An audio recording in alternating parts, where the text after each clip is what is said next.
à l'écran, mais laissez-moi voir si je peux partager quelques diapositives avec vous aujourd'hui.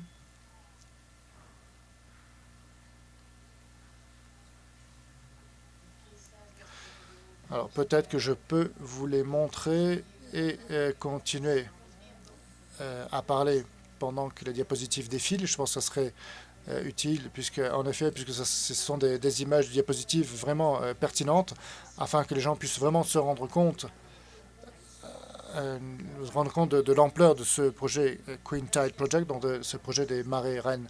Merci beaucoup pour cette image, King Tide Project. Dans cette organisation, comment peut-on participer au sein de ce projet et comment conserver, faire en sorte que les membres puissent continuer d'être actifs et impliqués au sein de ce projet. Alors ça a changé au fil du temps et c'est une très bonne question. Voici donc les ours polaires, en effet. Mais au début,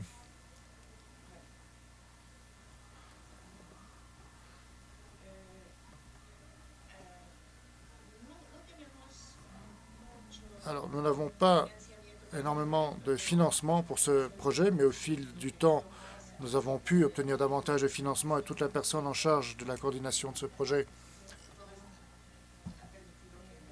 a permis, avec l'Oregon, la Californie, la Colombie-Britannique. Moi, j'étais en Californie.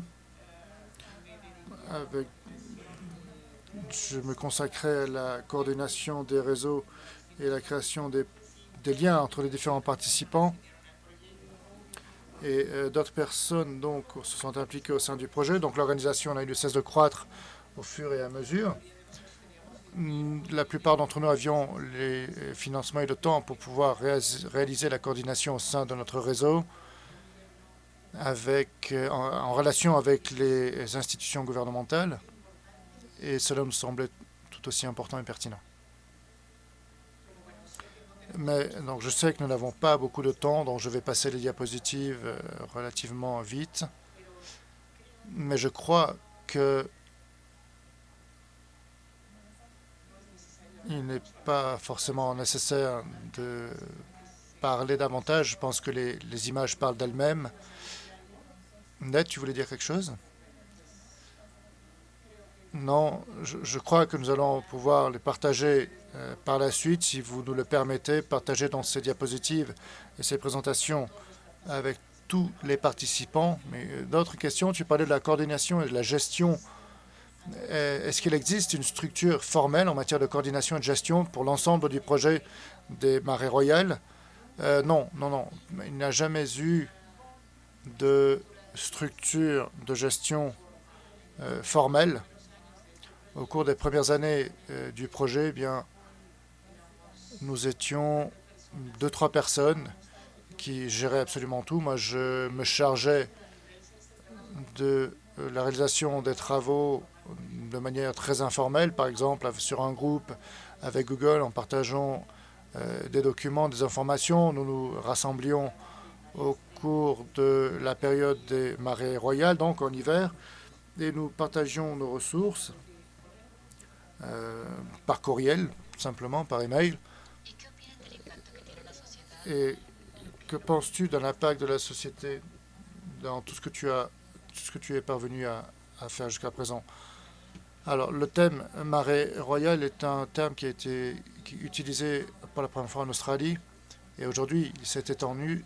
Il y a énormément de personnes hors de l'Australie qui utilisent cette terminologie. C'est très connu dans les médias. C'est connu surtout par les communautés qui vivent donc sur les côtes. Et il me semble, et je suis ravi d'être ici, puisqu'il me semble que cela a amélioré la science et les politiques globales au niveau local, puisque de nombreux photographes ont réuni énormément de données et ont pu commencer à se rapprocher et considérer les risques d'inondation au fil des dernières décennies et ont pu ainsi permettre d'opérer un suivi de l'évolution et tout en permettant une validation des données. Voici ici un projet en Californie Il s'agit d'un outil en matière de planification, de surveillance de l'élévation des niveaux des mers.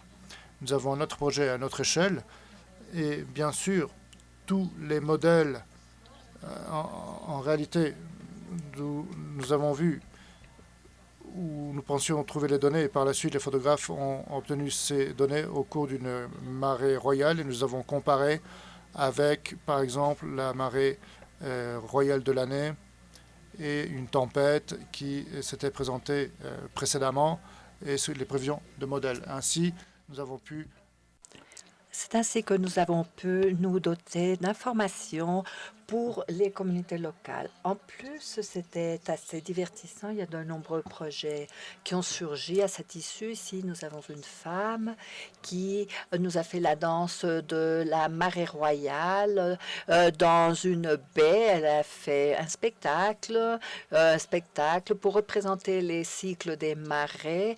Alors, une énorme créativité qui nous a aidés à transmettre les informations sur l'élévation du niveau de la mer et les citoyens du commun ont participé à ces démarches scientifiques, ce qui est assez amusant. C'est une façon d'impliquer les gens du commun. Nous avons également pu produire énormément de contenu pour les étudiants à l'éducation formelle, informelle et visant ces niveaux-là. Et cela a été très positif, c'est-à-dire impliquer les jeunes. En vue de comprendre le processus, quelqu'un peut aller là-bas, prendre des photos, tout ce qui est lié aux marées royales. Comment allez-vous faire que cette information parvienne aux décideurs? Quelle est la chaîne à suivre? Nous avons toujours vu une grande participation des agences à la planification locale. Et il y a toujours une agence pour la gestion des zones côtières ou bien des agences pour la planification locale en cette matière. Et au bout de la 5e, 6e année, nous avons pu élaborer des matériels pour les cours académiques, pour le niveau secondaire, les étudiants de l'environnement, pour le niveau basique professionnel. Et ce sont eux-mêmes qui ont fait ces prises de vue. En plus, il y a eu des sondages de telle sorte que les enseignants pouvaient l'insérer à leur salle de cours. Les élèves sortaient prendre des photos et eux-mêmes analyser les données. Et pour moi, l'activité préférée était quand on parlait aux agences et ils utilisaient les voix des jeunes. Ils ont dit, bon, c'est ce que j'observe dans ma communauté. Voici ce que je pense. Je sais qu'ils ont une grande autorité là-dessus et la connexion était excellente. Et après, avec tout le travail qu'on a fait, ils ont continué à dire, ce n'est pas moi qui prends les décisions. Moi non plus, je ne prends pas les décisions.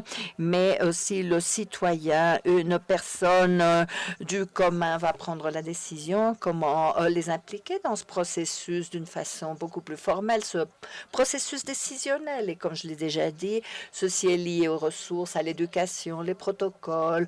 On a fait des partenariats avec des musées des sciences. Par exemple, à San Francisco, nous avons l'Académie californienne des sciences et l'Expositorium. Ce sont nos deux grands musées qui organisent des événements. Ils invitent du public, ils font le recueil de données. Et pour en revenir à l'ICANN, le réseau international des atlas des zones côtières, un conseil dans le but de garantir, assurer la pertinence de nos activités pour nous-mêmes et pour notre public. Oui, bon, si je dois faire un commentaire très succinct, moi, bah, je pourrais dire j'adore avoir toujours une carte des parties prenantes, en faire une carte et les impliquer d'une façon ou d'une autre, par exemple dans le secteur privé. Aujourd'hui, le secteur privé a une énorme infrastructure technologique, des ressources monétaires disponibles pour investir dans des réseaux tels l'ICANN. Nous avons également des agences de gestion qui sont les responsables de porter les initiatives. Cela peut viser les différentes unités des municipalités ou les responsables des aires protégées et des aires sylvestres, alors communiquer à leur propre famille, à leur réseau. Nous devons voir quels sont les nœuds de participation et comment ils s'impliquent dans ce réseau, quels sont les centres qui leur permettront de s'impliquer et d'agir et comment on va prendre en charge leurs besoins et leur donner des incentives. Et je ne sais pas si c'est lié aux ressources ou à l'éducation et voir que les données puissent nourrir l'infrastructure technologique existante.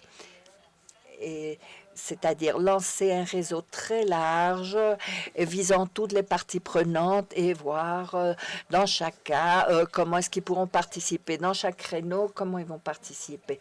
Bon, une question de plus de Dave Hersher qui demande si le réseau ou l'équipe va utiliser la réalité augmentée pour pouvoir parvenir à ce niveau d'empathie que vous recherchez. C'est une question énorme, oui, c'est une question très importante pour moi. Moi, mon travail au quotidien, c'est de travailler avec une technologie qui fait des applications de réalité augmentée et on en tient compte. Il y a eu quelques projets en Californie où les personnes ont leurs oreillettes de réalité augmentée. Bon, cela vise le 2030 et bien en deçà. Alors, c'est une belle opportunité. Et si vous voulez être un peu nerdy comme moi, vous pouvez le faire. Vous pouvez me contacter. Merci beaucoup, Marina. Merci pour ces excellentes réponses à nos questions. Mes questions et celles de David. La question principale, c'est-à-dire, ce qui est important, c'est d'informer le public, se rapprocher du public. L'Atlas, oui, en fait, présente des informations merveilleuses, très belles pour les personnes, mais ça ne doit pas toujours être très technique. C'est quelque chose qui fasse réagir nos émotions, ces aspects plus immatériels. Vous avez très bien réussi. La deuxième partie, c'est ce réseau qui est lié au marée royale. Pas seulement poser des questions aux experts, le public doit également s'impliquer, participer et faire une promotion pour secouer les situations et faire des contributions aux décisions prises. Mais les preneurs de décisions ont déjà dit nous sommes les serviteurs publics, mais cela n'est pas nécessairement une situation commune et qu'on voit partout. Alors, il est bon de voir que le public participe de plus en plus. C'est un message qui nous est parvenu. Nous le verrons plus tard dans d'autres présentations. Marina, maintenant, tu pourras te détendre, aller chercher un verre d'eau. On espère que tu resteras avec nous pour le débat qui suivra. Merci beaucoup, Marina. Ah oui, je reste ici et merci.